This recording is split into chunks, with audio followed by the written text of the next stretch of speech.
একদিন রাস্তায় হাঁটতে হাঁটতে দু মেয়ে একটি আশ্চর্য দৃশ্য দেখতে পেল। রাস্তার ধারে রাখা ছিল দুটি ছোট ষাঁড়ের মূর্তি, একটি সোনালী আর অন্যটি কালো। গোলাপি চুলের ধনী মেয়েটি লোভ করে সোনালী ষাঁড়টি তুলে নিল, আর গরিব কিন্তু শান্ত স্বভাবের বেগুনি চুলের মেয়েটি নিল কালো ষাঁড়টি। হঠাৎ সেই সোনালী ষাঁড়টি জাদুর মতো জ্বলতে শুরু করলো। ধনী মেয়েটি ভাবল এই ষাঁড় তাকে আরো ধনী আর শক্তিশালী বানাবে। সে সেটিকে নিজের বড় প্রাসাদে নিয়ে গেল। কিন্তু রাত বাড়তেই ষাঁড়টির চোখ লাল হয়ে উঠল, চারদিকে বেগুনি আগুনের আলো ছড়িয়ে পড়ল। মেয়েটি ভয় পেয়ে গেল। সে বুঝতে পারল লোভের কারণে সে এক অভিশপ্ত শক্তিকে নিজের ঘরে এনেছে। অন্যদিকে গরিব মেয়েটি ভালোবাসা দিয়ে তার ছোট্ট সোনালী বাছুরটির যত্ন নিতে লাগল।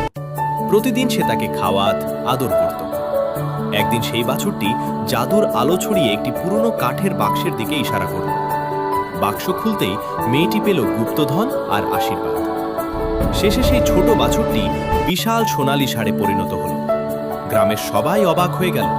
তখন সবাই বুঝল লোভ মানুষকে ধ্বংস করে, কিন্তু ভালোবাসা আর দয়া জীবনে সত্যিকারের সম্পদের।